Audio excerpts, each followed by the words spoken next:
उसकी जीवन संगिनी का बड़ा हाथ होता है। जीवन साथी का अगर त्याग और सहयोग अगर न हो तो व्यक्ति का महापुरुष बनना आसान नहीं है। इसी त्याग और समर्पण की प्रतिमूर्ति थी रमाबाई। रमाबाई का जन्म महाराष्ट्र के दोपली के निकट वणन गांव में 7 फरवरी 1898 में हुआ था। उनके पिता का नाम पेखू धूत्रे वणनकर और माँ का नाम रुक्मणी था। वो कुलीगिरी का काम करते थे। बड़ी मुश्किल से अपनी माता पिता के बड़ी मुश्किल से अपने घर को चलाते थे। अब बचपन रमाबाई का बचपन का नाम रामी था और बचपन में ही उनके माता पिता की मृत्यु हो जाने के कारण रमा और उनके भाई बहन अपने मामा और चाचा के साथ मुंबई आ गए। मुंबई में वो भाई खला की चाल में रहते थे। रमाबाई की सन 1906 में रमाबाई की शादी भीमराव अंबेडकर से हुई। शादी के पहले रमाबाई बिल्कुल अनपढ़ थी, लेकिन शादी के बाद रमाबाई को बाबा साहेब ने रमाबाई को पढ़ाकर अब तो वो अपने हस्ताक्षर भी करते थे, अपनी साधारण लिखना पढ़ना सिखा दिया था। बाबा साहेब रमाबाई को रामू कहकर पुकारते थे और जबकि रमाबाई बाबा साहेब को साहेब कहकर बुलाती थी। जब बाबा साहेब को अमेरिका जाने का हुआ तो रमाबाई को बहुत अपना घर चलाने में मुश्किल पड़ रहा था, तो रमाबाई ने फिर भी वो अपने घर को चलाती रही। हंसते हंसते वो दिन भी काट दिए। एक बार बाबा साहेब को अपनी पढ़ाई के लिए इंग्लैंड जाने का हुआ तो धनाभाव की वजह उनको घर चलाने में बहुत तकलीफ पड़ रहा था। फिर भी धनाभाव की वजह से रमाबाई को सिर पर उपले बेचने का शुरू किया।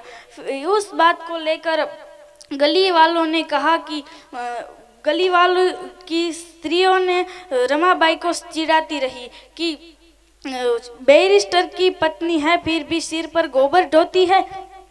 रमाबाई ने ये दिन भी हंसते हंसते काट दिए। रमा एक माँ के लिए अपने बच्चों को अपने अभाव में मरते हुए देखना सबसे बुरा दिन होता है। रमाबाई को ये दुख सहना पड़ा और रमाबाई के 4 बच्चों 5 में से उसने 4 बच्चों को गवा दिया। एक रमेश नामक लड़का वो इस 1 साल की उल्पायु में ही चल बसा। एक गंगाधर नाम का लड़का वो हुआ लेकिन वो भी मर गया और इंदु नामक लड़की वो हुई लेकिन वो 2.5 साल की उम्र में ही चल बसी। राजरतन उनका सबसे छोटा पुत्र वो भी चल बसा। आखिर में अंततः सबसे बड़ा बेटा यशवंतराव वो बचा। बाबा साहेब ज्ञानजर्म में रहते थे। ज्ञानजर्म की उनमें इतनी तड़प थी कि वो घर आना भी भूल जाते थे। वो एक तरफ बाबा साहेब रमा एक पत्नी के लिए अपने पति का जितना प्यार और तप चाहिए उतना रमाबाई को बाबा साहेब से कभी नहीं मिल सका। लेकिन रमाबाई सिर्फ इतना ध्यान रखती थी कि उनकी वजह से बाबा साहेब को कोई तकलीफ ना हो। और एक तरफ बाबा साहेब ज्ञानजर्म में रहते गए और दूसरी तरफ रमाबाई बीमार पड़ती गई।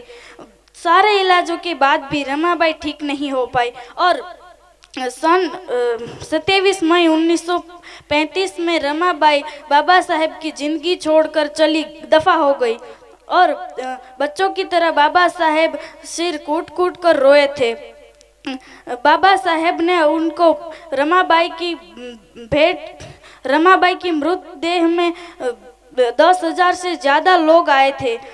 बाबा साहेब रमाबाई की भेंट करने के लिए थॉट्स ऑफ पाकिस्तान नाम की एक पुस्तक लिखी थी। उसमें कुछ ऐसे शब्द थे, रमाबाई के मन और हमारे बुरे दिनों में मेरा साथ देना और हमारी कोई भी मदद नहीं करता था तब रमाबाई जमकर खड़ी रहती थी और आंदोलनों में भी हमारा साथ देती थी। ऐसे में ये भेंट करता हूँ। इस शब्दों से साफ साफ पता चलता है कि बाबा साहेब रमाबाई को कितना प्यार करते थे और अपने दिल में रमाबाई के लिए कितना सम्मान रखते थे। जय भीम। हाजर है દરેક વ્યક્તિનો ખરેખર લાભ લેવા જેવો છે, પણ અમારું શેડ્યુલ ખૂબ વિખાઈ ગયું છે, એટલે અમે આજે આમંત્રિત મહેમાનો છે એનો લાભ નથી લઈ શક્યા. એના માટે ખરેખર દિલગીરી ચાહું છું.